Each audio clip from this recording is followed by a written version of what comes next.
The Samsung S25 Ultra, the iPhone 16 Pro Max, let's put them head to head, the two best smartphones in the world, and spoiler alert, the results are going to shock you.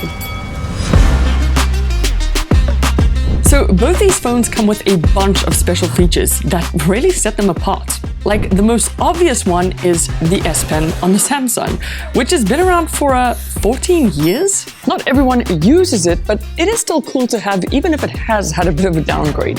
Then there's Samsung DeX, which essentially turns the Samsung into a computer with just an HDMI connection to a TV or monitor. It also comes with Secure Folder to hide files, documents, videos. You guys know, all that sneaky sensitive stuff. And something I still haven't seen on iPhones is wireless battery share. That turns your Samsung into a wireless charging pad. Come to think of it, they've also had this for years. Then you can also multitask like a beast with Samsung using split screen mode or advanced multitasking windows. Plus, its real-time call translation feature is just mind-blowing, especially when you get calls from, say, someone who doesn't speak your language. Oh, and also, let's not forget, if you tap and hold down onto any video, it'll slow it down, which is pretty cool. Am I right? But the iPhone 16 Pro Max does have its own bunch of exclusive features, like a dedicated button for the camera, which is used to control a bunch of its features, kind of like on a professional camera. You can also easily lock apps on iPhone, which surprisingly is missing from Samsung. And although the dynamic island is kinda in the way, there's a lot of cool things you can do with it, like control your music, check out your timers, and a bunch of other live activities. Then there's Name Drop, which works by bumping two iPhones together to quickly share files and contact info. Wow. And if you're out in the middle of nowhere, there's also Satellite SOS, where you can call for help and potentially save your life, as well as car crash detection, which has saved lives. So both these phones have some awesome special features, but the S25 Ultras just feel a lot more practical, so it gets the first point.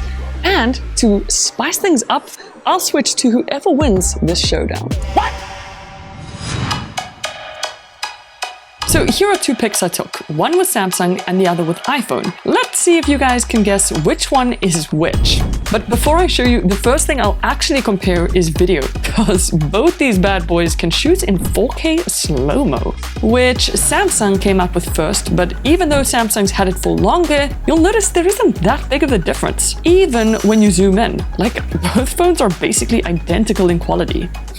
But where you will notice a difference is that the S25 Ultra can now shoot in 8K log, whereas the iPhone can only shoot in 4K log. And how log works is it's basically a video mode specifically made for cinema cameras to shoot Hollywood movies. And the video might look very desaturated at first, but that's because this way it can pick up a lot more detail. So once you edit the color back in, it should look much better. And as you can see, Samsung seems to struggle with low light, but iPhone did a really good job. As for normal video, both these phones, again, look pretty identical. Historically, iPhone's video is much better though, but in this case, Samsung's caught up. Photos, on the other hand, is usually where Samsung is better than iPhone. And with the S25 Ultra, we get a brand new 50 megapixel ultra-wide camera, whereas the iPhone has a 48 megapixel ultra-wide. But all in all, you don't actually see that much of a difference in quality and sharpness, except for color.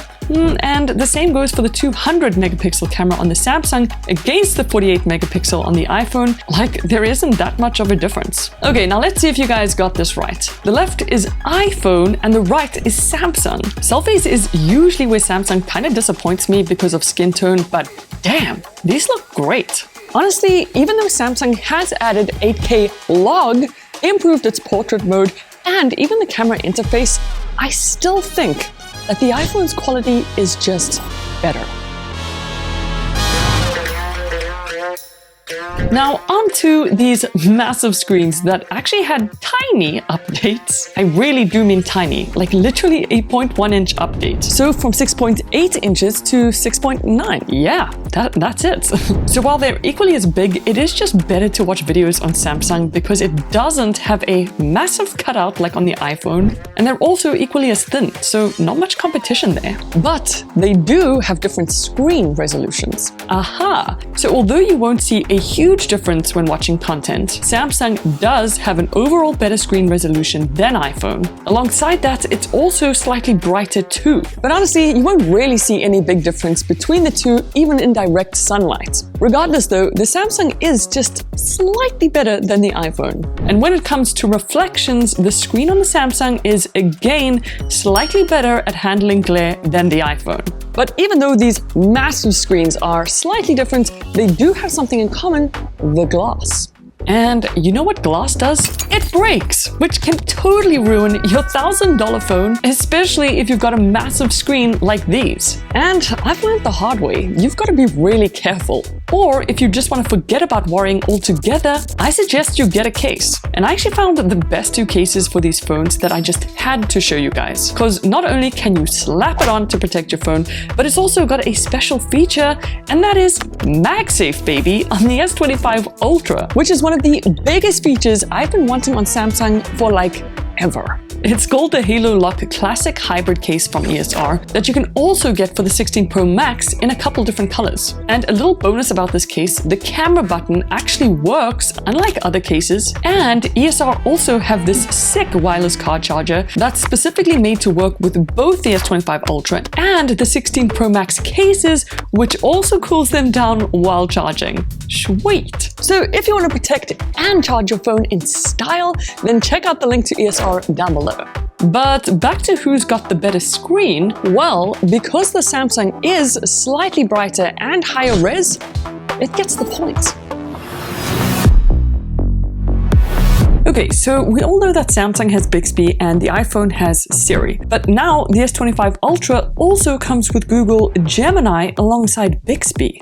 And the 16 Pro Max has ChatGPT alongside Siri. And for the most part, both of them will give you some pretty solid answers no matter what question you ask them, even if it is a pretty random would you rather question. But from a ton of testing, I have found that ChatGPT on iPhone almost always works smoother than Gemini on Samsung. ChatGPT's answers are just way clearer and straight to the point. But not only that, from my experience, Gemini's answers are inconsistent and loses its conversational memory. So in comparison to ChatGPT, Gemini kind of feels like a goldfish. So even though Gemini and Bixby have improved, it is still just harder to hold a conversation with it than with ChatGPT. So the iPhone takes the point. Okay, now Samsung have made huge advancements with speed, and I have 3 tests to test it against the iPhone. The first one is the power test. Pretty simple. Let's see which one turns on faster. Ooh, no surprise there, the S25 Ultra beat the 16 Pro Max, but by just a few seconds. As for gaming, I tested a few games like Alien Isolation, which is actually a console game, and the performance was super smooth on both phones. I even tested out Genshin Impact on max settings, which is one of the most demanding games out there, and again, they both felt super snappy. As for the third test, this one was about who could export 4K footage the fastest using an app called Lightcut. And this one really surprised me because iPhone actually beat Samsung here by, as you can see, quite a lot. I mean, overall, both phones do have blazing fast chips that will get the job done, and you barely notice the difference between them. But overall, the S25 Ultra is slightly faster than the iPhone, so it gets the point. So, one of the biggest perks of having a top-tier phone is all the advanced features they come with, like advanced search, which on the Samsung is called Circle to Search, and on the iPhone is called Visual Lookup. And both work really well. They can both also summarize any website right in their browser too, and can even create stickers from basically anything you'd like. But the iPhone does take it a step further by allowing you to create stickers of people, whereas Samsung just doesn't have that. Then both phones can also generate images, including images based on people in your photos. And speaking of photos, they can both do advanced photo editing, but the Samsung does take it up a level by letting you generate entirely new elements in your photo. Okay, cool. The S25 Ultra also comes with a new feature called Now Brief, which is kind of like a summary of your entire schedule. The iPhone, on the other hand, doesn't have that, but it does have these really convenient message summaries. And you can also rewrite text or generate entire messages from scratch using their advanced keyboard features. Although Samsung does have one thing the iPhone doesn't, and that's generating almost any type of wallpaper you'd like, which is kind of nice.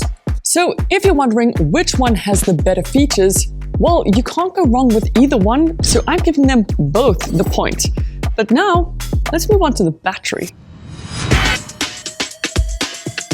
Alright, so for the battery, I did 4 different tests to see which one would last the longest. From my casual use test, I used both phones at the same brightness, primarily for social media, and the Samsung gave me a solid 19 hours of battery, whereas the iPhone's battery lasted around 18 hours, just slightly less than the Samsung. Part of why the S25 Ultra's battery lasts longer this year might be because the S Pen no longer has a battery that needs to be charged.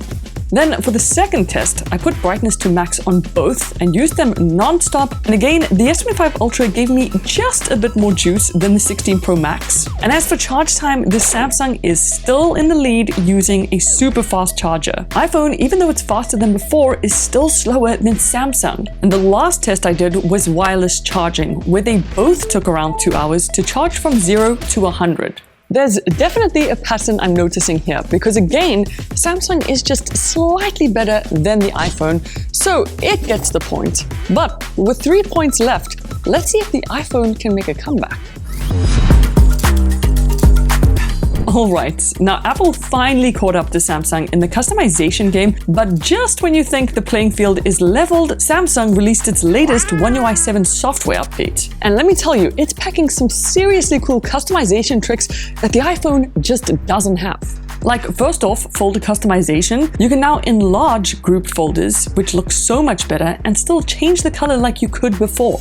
Then there's icon customization. Samsung usually shines here because they also have different theme options where you can completely swap out the design. But not only does iPhone let you choose any color you want, it also tints the widgets and system icons. Sheesh. But then again, on the lock screen, Samsung, you can choose from basically any clock font you want. All you gotta do is download it from the Samsung store and bam! iPhone, you're stuck with 6 fonts. Yippee! And a massive bonus is that setting up an animated wallpaper on Samsung is super easy, unlike the hoops you gotta jump through on iPhone. And it gets even better because you can even set an animated background for calls, and this also works for alarms too. Like, who doesn't want alarm backgrounds? But bar none, the biggest feature that blows it out the water is Good Lock. This app is like the customization holy grail because with it you can customize anything.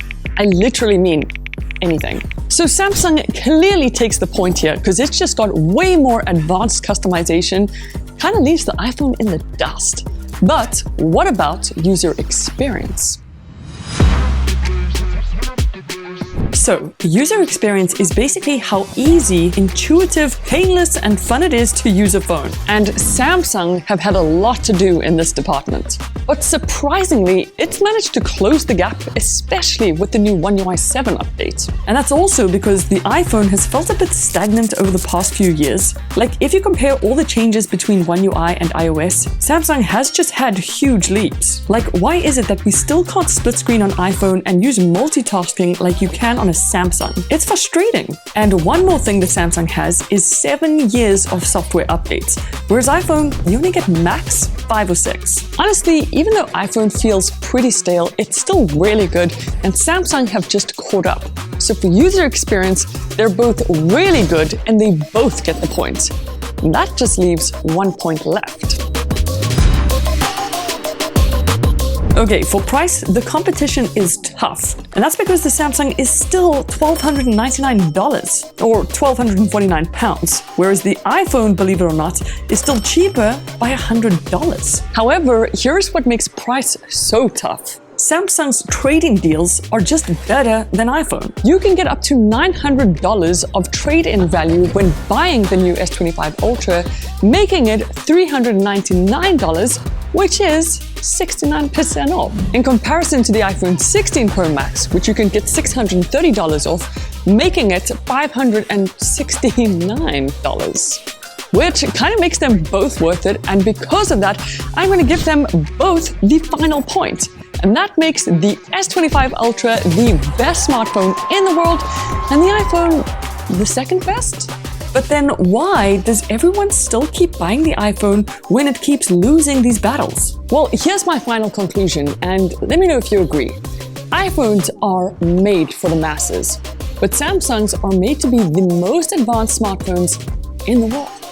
Regardless, as promised, I now need to switch to the S25 Ultra, so make sure you subscribe to see a video on all that, and because we're on the road to 3 million. But I'll see you guys in the next one. Toodles!